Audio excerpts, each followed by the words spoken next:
Logging day starts early in the morning. Over there on Saturday, we got that heavy rain. They told us in case you told me the other day, so you could tell you chunks of that water backed up in that culvert down there and then loaded it right back up again.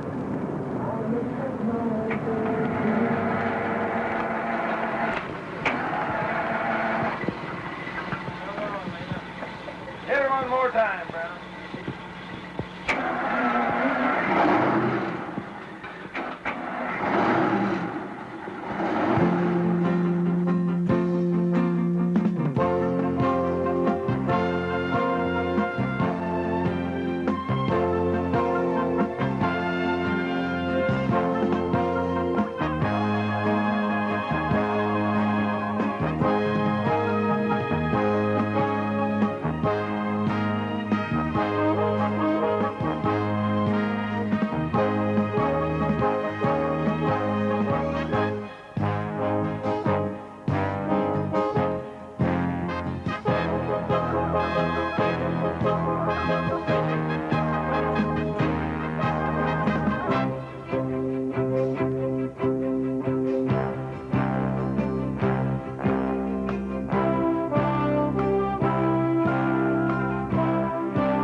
Along with the ever-increasing demand for timber from the forest is an equal demand for recreation.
concept of recreation and industry sharing the same forest has resulted in a variety of beliefs and practices.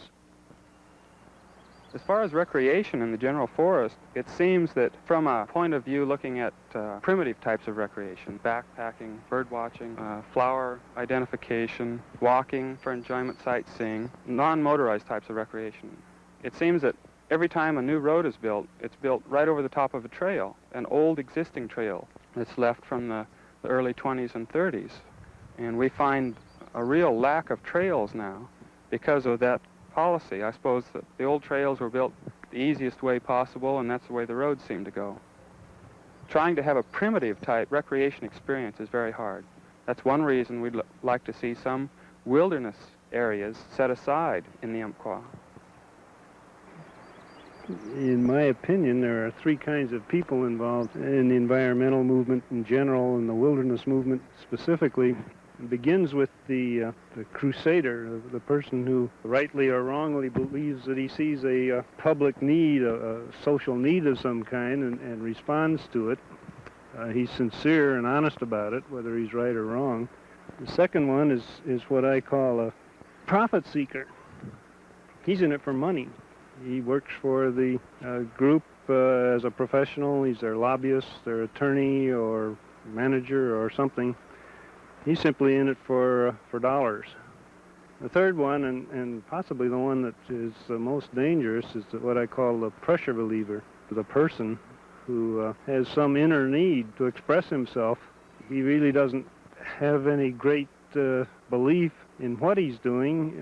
It's just the fact that he's able to do it, that he's able to go before the power structure, the Congress or whatever, and express himself very strongly, or to make statements to the media that builds himself in his own ego at the expense of somebody else. Those, to me, are the three kinds of people who are involved in environmental pressure groups. There are no wilderness areas on the Umpqua. We would like to see 2 or 3. It lets people get away from civilization. I don't know if you call it recreation or not, but the solitude and divorcing oneself completely from society and being alone rejuvenates the soul. There's no reason why a forest can't be used for both recreation and industry of various kinds. It takes a little more planning and a little more doing, but it can be done. There's no reason why it can't satisfy both needs. I believe, of course, that it will. We are now sitting in a rather dense forest. 40 years ago it was logged, and this dense forest was simply uncovered. There were no trees here, at least no trees of any good size. I'm having a very good time here now, yet it's been at least used once and maybe twice as an industrial source of raw material, and there's no reason why we can't go on doing that over and over and over again. The problem is in defining how much and where and how it should be managed. And I think the logging companies that I know of are, for the most part, on a logical course of multiple use, if you want to call it that. Most people that work in this logging industry, especially in this end of it, loves the outdoors. And they talk about us not being a naturalist, or environmentalist. Well, hell, we're more of an environmentalist, really, than those people that claim to be, because it's a way of life, and we're out here every day, and we don't want to see it all gone any more than they do. But you've got to look at both sides, the practical side. There's plenty here, if it's managed right. And a new forest, to me, looks better than one of those old growths. An old growth with all the spike tops and dead and down trees. It's something that's dying. It's ready to be harvested, and it should be harvested, and then plant a new one to where our kids and their kids and their kids, you'll have a never-ending source of lumber. Well, it's like a field of wheat. When it's ready to harvest, you harvest it and you plant her back and you got a new field again. And trees are the same way. Now, I've been using the wilderness since I've been in high school, and before that even. Go pack in, and then I got horses, and I went through that route with, about 7 years, and rode all over every wilderness in Oregon. and they're a beautiful thing. But I can't see tying up a bunch of land that has good old-growth forest on it just to say we got a wilderness. Now, I maintain they should reserve a certain area, but not vast acreages like they want, because you can get the same effect out of, say, 1,000 acres as you can 50,000, because in all of the wilderness that I've been in, the only places that are really heavily used is the main trail through. You take a quarter of a mile on each side of that trail and set that aside, because the people won't get off of them anyway. And then all of these little high-altitude lakes and stuff, just make a big circle around them and set them aside. Don't get in them. But as far as setting big, huge, vast acreages off in watersheds, I'm against that altogether, because I don't feel that the good that people get out of them warrants the loss that we lose out of them, because there's very few people use them to start with. Because you get 100 yards off of those trails and you can't see any evidence of man ever being there. They don't go in there. It's my understanding that in Germany, the foresters have reforested to the point where the country now has more acres of forest than they've had at any time since the Copper Age.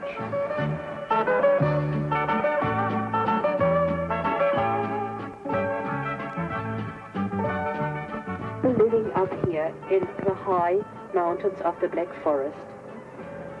Especially for hikers, the slopes here are not so steep as in the area of the Feldberg, so this is the classical area for cross-country skiing. Germans are particularly fond of their woodland. They are particularly fond of the freedom that they have of being able to use the woodland for recreational purposes. It's ingrained, it's in their national character. Germany has always been of this opinion, or tending for the forest the way they are tending to them today. And they are looking to, on the commercial side is the one side, it will always be there. It is totally combined. They do not separate industry, but they're looking to the fact that they will always want their woods to be recreational, and therefore they try and thin in such a way that they still leave sufficient trees for it to remain parkland. Yes, this is a thinning from this year because regeneration of trees, natural regeneration, and because of bigger. They are still there for felling. They're still lumbering according to their original plan. They look after the forests in such a fashion that they are able to get out of the forest the wood that they want in the way of lumber, but still leave the forest good enough as a national park.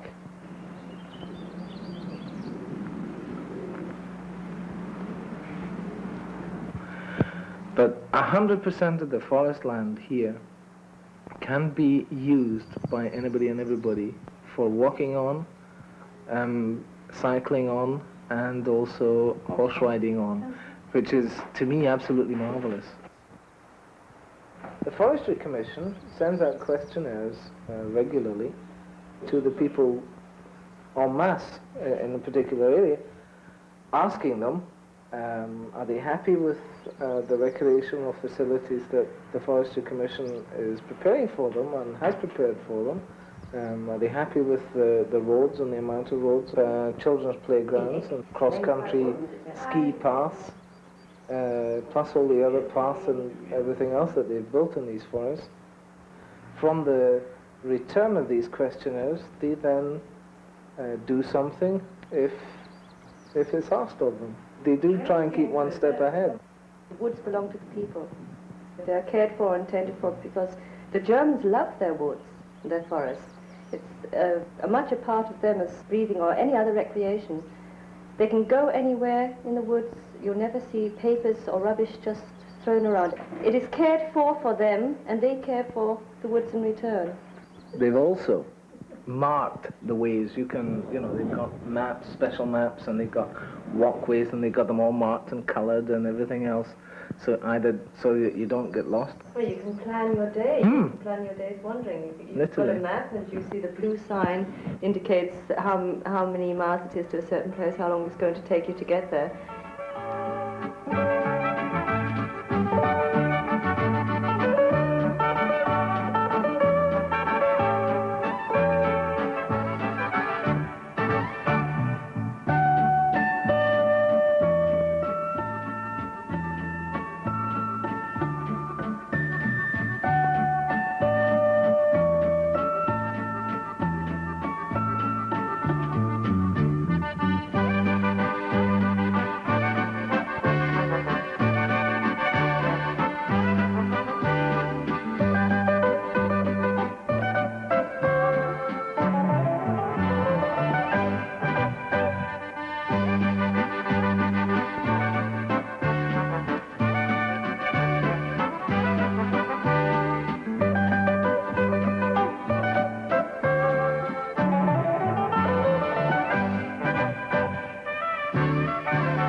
It was very cold up here, as you can imagine, during winter times.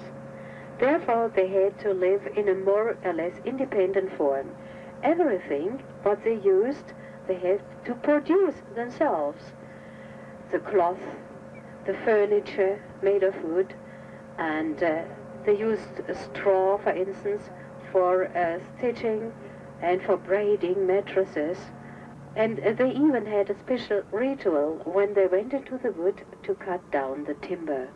They cleaned their bodies and souls by special washing rites and special prayers, because they didn't want to make the ghost that sat in the wood angry. Otherwise it would make the wood foul.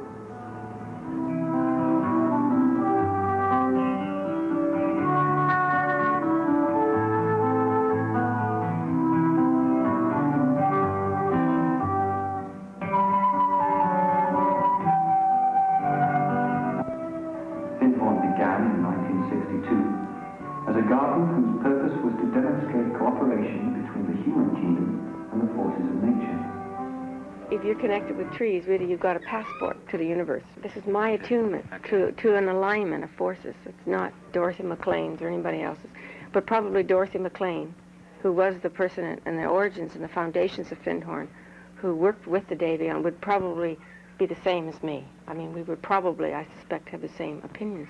The work I've done is mostly with plants rather than so much trees, although I feel very close with the tree kingdom. I feel that we are all one life, and we just keep forgetting that we're one life. But if we didn't keep forgetting, then we wouldn't have our individuality. So particularly humans need to develop their individuality, which is their spiritual side. If we live in our individuality like a level above, then it informs our personality. So when I go out to the forest, I ask the forest what it is that I could give to it rather than take from it. And also I would have skill enough already with my mind to know how I could cut a tree properly, because there's ways to cut trees. I think the Scots foresters are pretty good. That's my opinion. So my way is to ask the plants and to ask the trees and to ask the forest and to even ask the beach before we take off the stones. And also to ask the villagers before you take off the stones. But if you reach the highest Davic being in the forest kingdom, I believe that forest being would see the importance of working with the human kingdom, because it would also see the need for us to work with it, because we could just go in and totally, with a mindless personality, we could just destroy them and they wouldn't be able to live at all. So I think they know they have to work with us, because I think humanity was given dominion over, it means caretakers. The chap, Richard St. Barr Baker, now he's from New Zealand, he's about 89 years old. He's called the Man of the Trees. He comes here every year, and he's gone around the world planting millions and millions and millions of trees. He's the one who saved the redwood forest in California. His first book has been republished by us just now, of My Life, My Trees. He's a very famous man. He's either in New Zealand or he's traveling around the world. I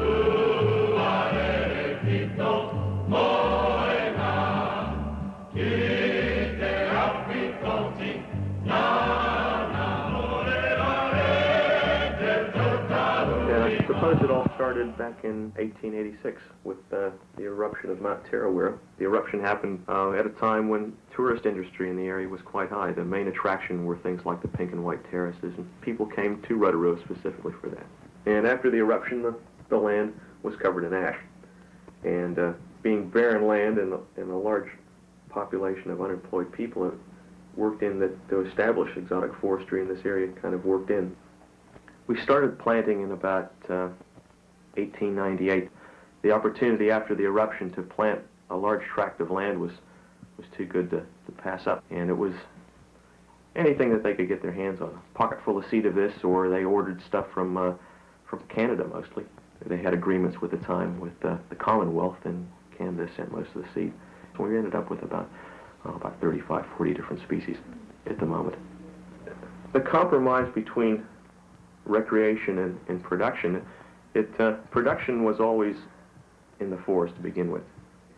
And as the population of Rotorua grew, people started to come into the forest and make use of it. And as a lot of people were coming in, it was declared a forest park, and that means that people can come in and go anywhere they like. My title is recreation officer, and my role is to ensure that people can use the forest, recreate in the resource, and so that there are facilities available for them to do that, and that people can interact with the management operations that go on so that there's no conflict, or the conflict can be kept to a minimum. It's an ongoing thing, and we find that the rest of the country use us as a model. And it's a proving ground. We can say to people, well, yes, you can have recreation and production. It takes a bit of finesse and a lot of thought. We spend a lot of time figuring out ways and means of doing things. But we take it for granted now that the two can work together. The people that we get here are appreciative of the fact, but most of them are really kind of astounded that we're doing this. It's a people forest. Production is our main object, but recreation comes a close second. And they blend in so well that there really isn't much conflict at all. And the only restriction that we put on them are that they stay out of the logging areas for their own safety.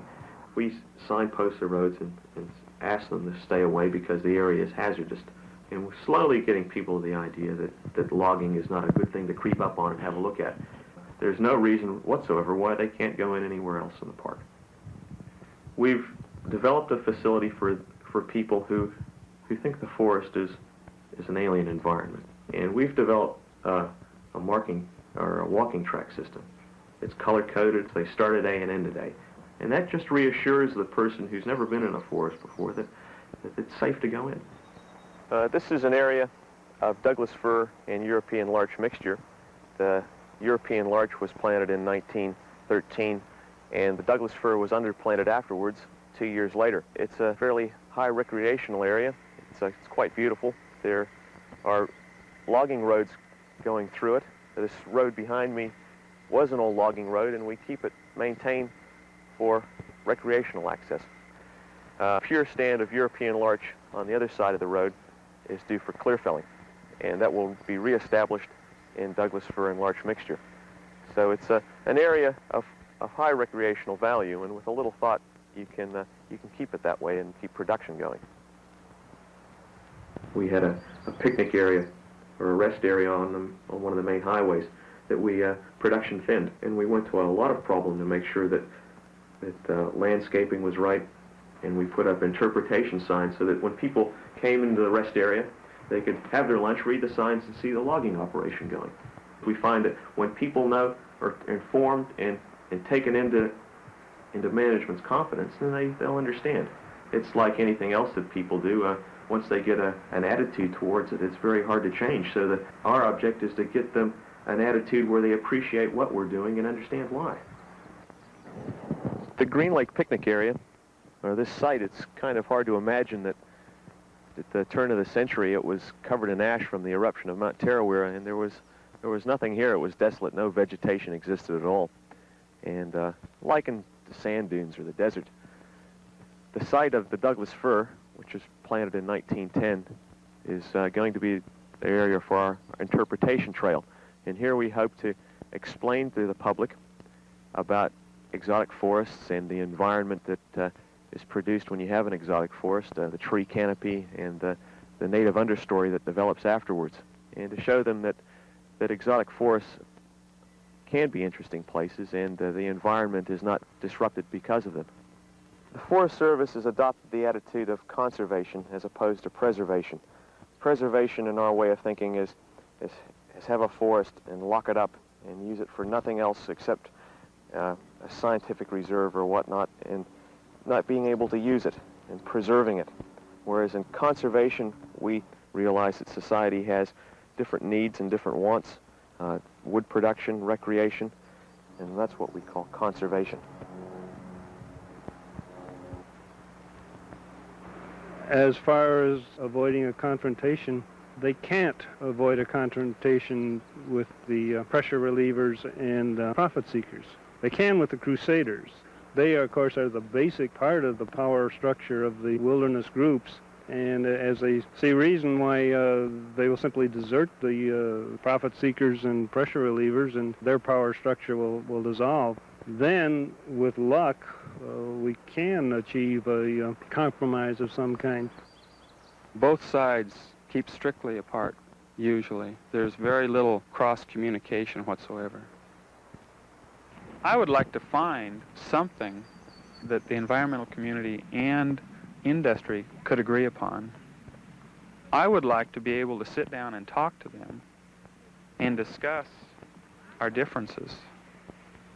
So far, we have not been able to, through probably both of our faults, to sit down and say, why can't we do this together? But we just haven't managed to do that.